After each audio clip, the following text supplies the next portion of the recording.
So today's what's it about, walkabout. Probably better to call it what was all that about, walkabout, because I'm going to talk about assessment 1 now that it's over and done. Don't know why I'm rhyming things. Clearly losing my mind.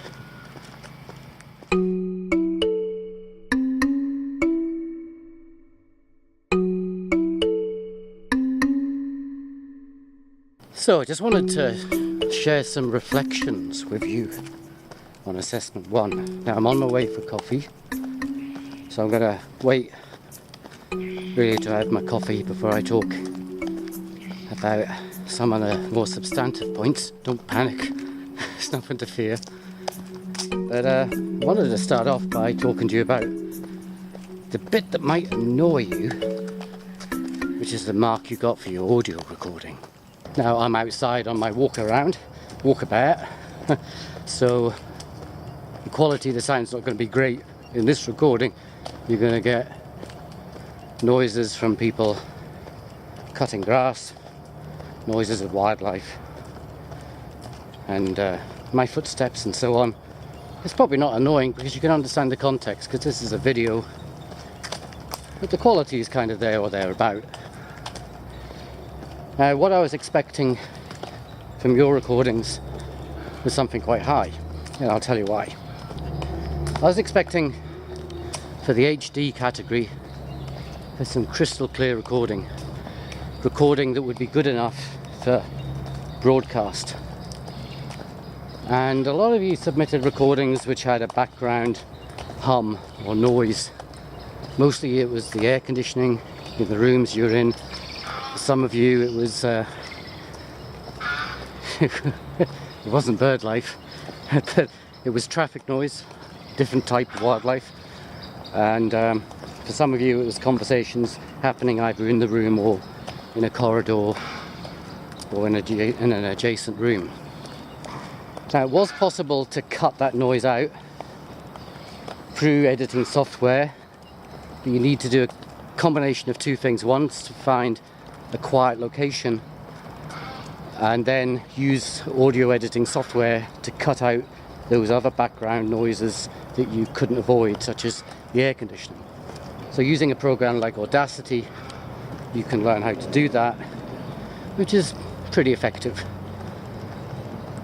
But that would have been for an HD mark.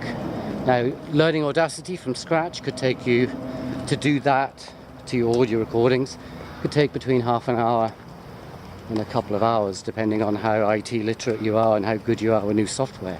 So there's a bit of a time investment, and I get it. I get that you don't all have time or enough time. A lot of you have struggling with time, so I get it. I'm fine with it. But why did I raise the bar so high in relation to the audio recording? Well, there's two things really. It's to get you ready for the future. So I'm getting buffeted by the wind here. Get you ready for the future. And there are two things happening. One's happening in probably the next 5 or 10 years, which is computer software being able to translate directly from audio to text, so voice recognition software.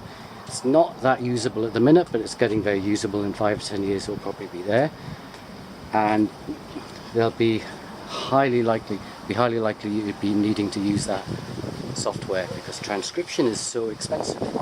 And the other reason is because of the increasing accessibility of broadcast to us. Lots of us becoming content providers now, content makers.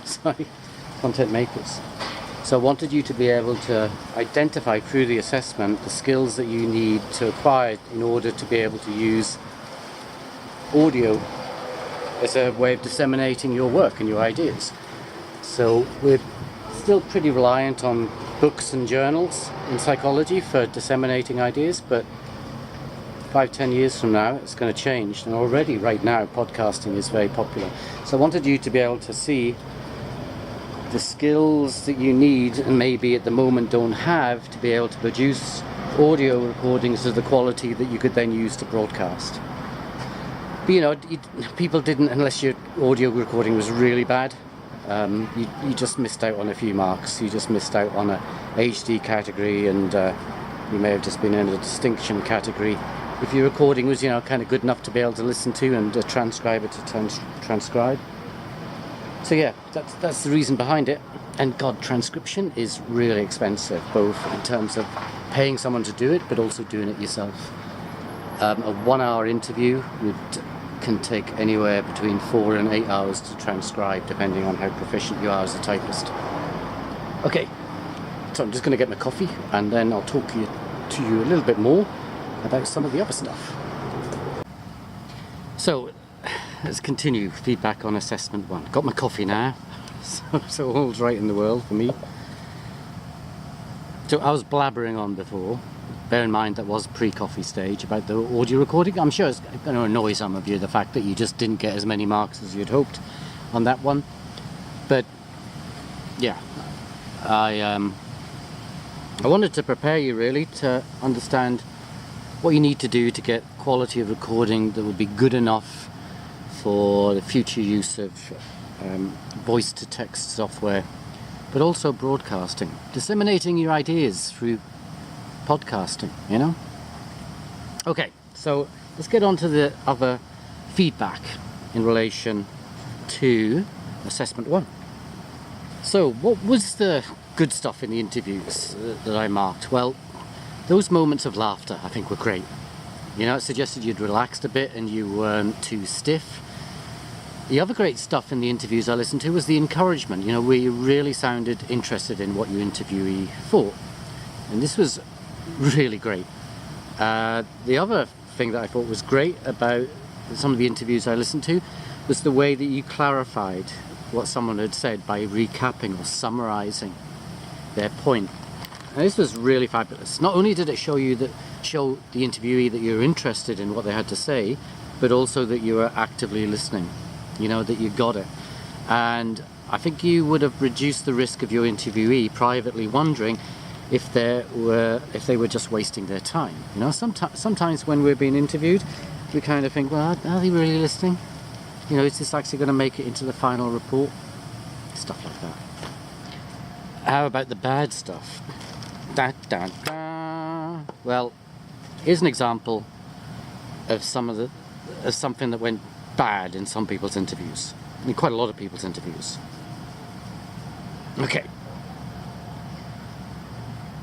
Now, what is social life like for university students these days? Well, pretty good, but more students these days are having to work. More students are doing study online, so I think that there's a greater risk that you can get isolated. Thank you, that was really interesting. What do you think are the main factors that lead to student poor mental health?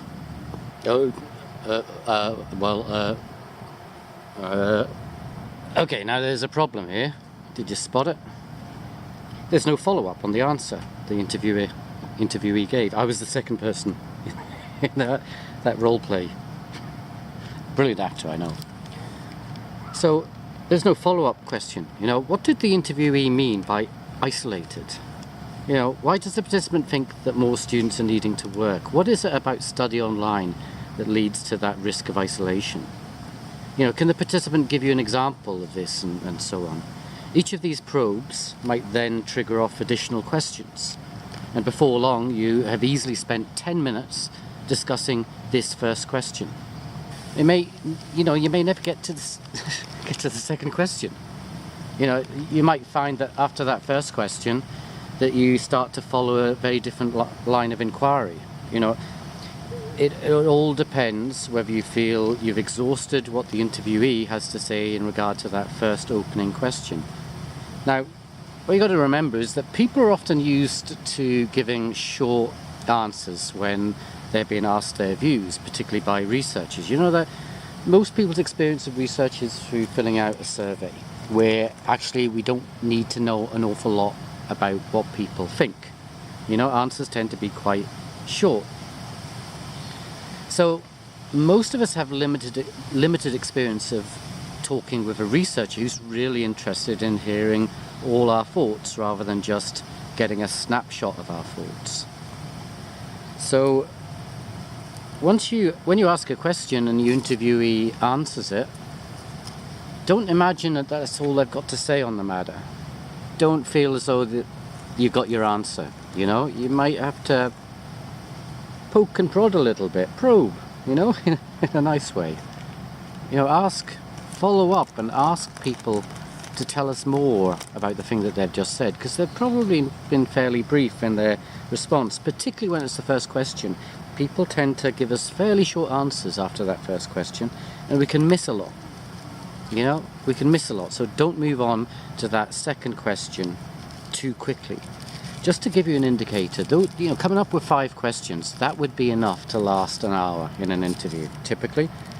But I think perhaps some of you found that you could rattle through your 5 questions in the space of 10 minutes.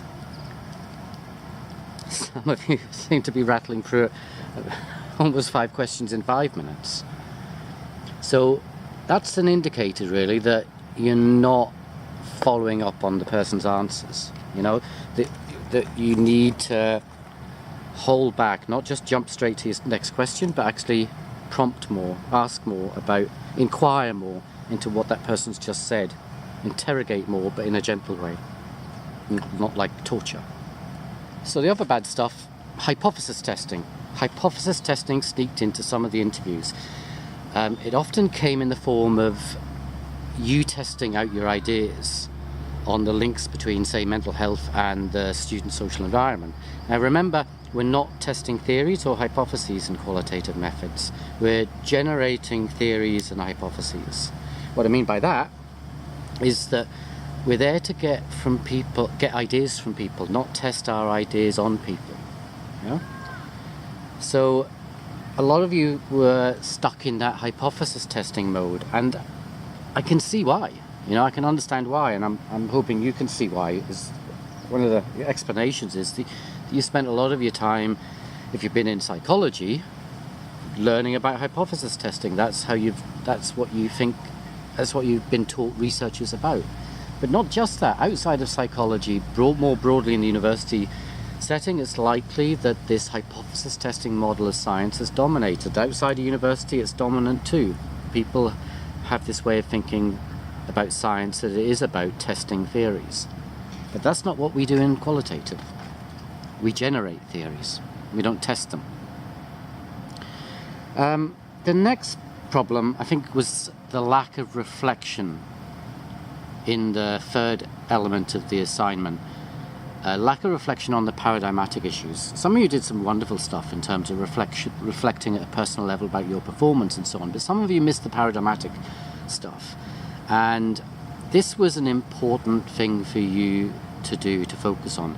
How can you tell it's important? Well, it's because it was in the categories H, D, D, and C, high distinction, distinction, and credit. It was in those categories in the rubric, in the relevant rubric section. So that was the signal that this stuff is really important. And it's a signal that your thinking needs to go to that higher level, you know, where you're connecting to broader philosophical and theoretical issues. That's kind of that's where you want to be sitting when you're at level 3 in your undergraduate degree. So how would you do it? How do you do it? How do you link to those broader paradigmatic issues? Well, we kind of just did that. You know, those moments where you found yourselves being directive, and a number of you commented on this, that was one of the hardest things, I think, for people in the interviews, was to try and avoid being directive. So when you find that you are being directive, it's to link into that paradigmatic issue, which is what we just spoke about, hypothesis testing. You've kind of been trained really in hypothesis testing in psychology. That's the approach that you've come into qualitative methods with. So that can help us explain why you ended up testing out your ideas rather than hearing your participants' ideas. You know, you're kind of almost pre-programmed, and that says something about the methods used in psychology, about the dominance of hypothesis testing in psychology. It's actually very difficult to move away from when you're in your training in psychology. Now, some of you, not many, just a few special people, didn't follow the instructions for the assessment. You tackled a different topic, or you decided to come up with more than 5 questions. And you seemed to write with a different assessment rubric in mind. Now, you could say that you treated the assessment as a kind of semi-structured assessment. It was okay to depart from the script, just the same way you could depart from your script of questions. Or perhaps ignore some of the assessment requirements. Now, sadly, this wasn't a semi-structured assessment. It was a very structured assessment that you were sitting. So you missed out on some marks as a result of kind of finding your own path, doing it your own way. So yeah, you kind of screwed up a little bit, not too badly, but you screwed up a little bit. But don't worry, we all screw up from time to time. Now, if you're screwing up all your university's assessments in this way, that you're not following the instructions, then perhaps it's the time, just to book up an appointment with one of our wonderful colleagues in student support. Have a chat with them; they'll sort you out. They'll fix you up. But it's interesting for us on this unit when some of you don't follow the structure that's set out for you in the assessment, in terms of the instructions and the marking rubric. Now, whether you made a mistake or you did it purposefully, whatever the reason, you managed to actually highlight how we're assessing you very much in a way that's informed by a quantitative paradigm. Your performance is measured numerically. You're given a grade. In fact, for some students, that's all they're really interested in or pay attention to, just the grade. They don't really pay that much attention to the qualitative feedback, which admittedly is often quite sparse. Also, the assessments are standardized. Everyone's given the same assessment. You're all measured against the same criteria, which is standardized. You all have to submit the assignment by the same deadline, and you receive it back at the same time. So it's highly standardized. Now, when you get your mark back, I'm hoping you understand why I gave you the mark that I did. I've tried to add as much qualitative feedback as I could, but remember that the assessment is really in the quantitative paradigm. So the qualitative feedback is limited. That's because, our sample's too big. I've got 40 scripts and only a very short amount of time to mark your scripts. I take longer than I'm given per script, so I probably take twice as long as I should marking the scripts, but that's because I know the qualitative feedback's important. You don't just need the mark, you need to know why. You need the qualitative bit, the why, not just the what. The mark is just the what. What's the grade? And then why did you get that grade? But it is a quantitative assessment. Again, what I'm meaning by that is that all of your assessments really are structured and managed and processed quantitatively, because they're all measured numerically. Your performance is measured numerically. So a sign of the problems it causes is that, say I've got 40 scripts. If I write 400 words, and I tried to write about 300-400 words of feedback per student, that's 16,000 words of feedback I have to write. Now that might explain why I've made some writing errors in some of your feedback. Apologise for that. I know it really sticks in the throat, particularly if I've said that there's writing errors in your work and then there's writing errors in my feedback. You just think, what a hypocrite. And you'd be right. Yeah, I'm a hypocrite. You'd be right to be annoyed. But I've so little time to write that feedback, and I've no time to proofread. 16,000 words to write in a couple of days, and chances of trying to get that all proofread in time, because all of your feedback I wrote individually. I didn't copy and paste anything. It's not to say I didn't say the same sort of things, but I didn't copy and paste, so I wanted to be authentic with you in that regard. But at the end of the day, there's no time to write the qualitative feedback in a way that is respectful, actually. What I try and do is give you feedback that's respectful towards you, and it's difficult. It's not that I find it difficult to be respectful towards you, but it takes longer to write with warmth than it does to write coldly. I'm required to tell you where you went wrong in your assignment, and telling you where you went right is usually of secondary concern. And I almost might be a bit of a clumsy writer as well, But there's another way of making sense of the sting you might get when you see a grade that's lower than you feel you should have got, and a crudely piece of written feedback from your marker, that's a bit blunt, a bit cruel. The way to make sense of it is as a quantitative approach that's being taken towards your performance. That is kind of what quantitative approaches do, to participants. So if you think of yourself as a participant on the receiving end of a quantitative piece of research, i.e. researching your skill level, how you feel when you get your grade and your feedback, if it's not what you had hoped for, can kind of give us an insight into what it's like being a participant in a quantitative research project. Quantitative projects prioritize neutrality and objectivity, which can often be experienced as emotional distance or emotional coldness. It turns people's experiences into numbers that are used to summarize some quality that the individual has, and that quantified summary is inevitably incomplete and often, as far as participants are concerned, inaccurate. When I get my IQ test score, I go, I'm not that stupid, am I? It's got to be higher than that. Surely I must have been having a bad day or something. Oh, there's something wrong with the test. So what you might be feeling, if you are feeling a bit raw, are feeling a little punctured, is you're feeling the cold steel of the quantitative approach. You're feeling my objectivity, my neutrality, my emotional and social disengagement from you as I grade your work, which I'm required to do. I'm required to take that objective, neutral, dispassionate stance, to show no favoritism to people, not to give the good marks to the people I like and the bad marks to the people I don't like. That's unprofessional. I have to adopt that objective, neutral position when I'm assessing your work, because your grades impact your life chances and so on. So I'm in that mode. I'm in the quantitative mode. I tried to temper that with my qualitative feedback to you, but I don't think I was awfully successful at that. Not as successful as I'd hoped to be. Now, in saying all of that, maybe you're feeling joyous about your mark and you're thinking, my God, I got a higher mark than I thought I had. Then, of course, all of these reflections mean nothing to you because you did feel punctured by it.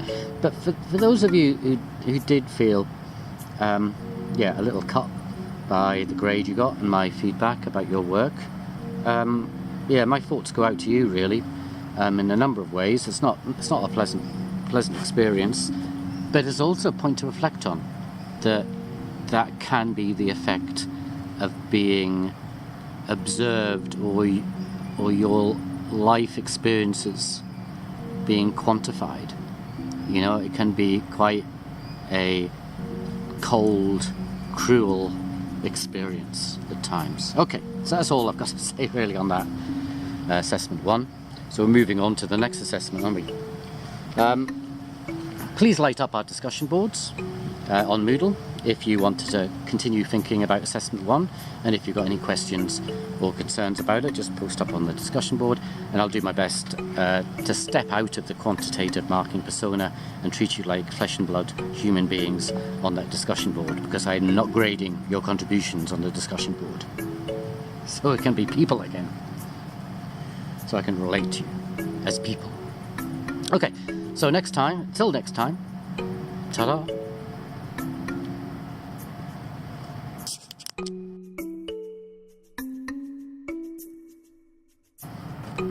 Just realised all that stuff I've been telling you about the audio recording and why some of your recordings weren't good enough. Bloody industrial something going on over there. So if the audio is picking that up, yep, me being a hypocrite again. Thank God you're not assessing me. Well, you do assess me, don't you? Let's not talk about that. Okay. Until next time.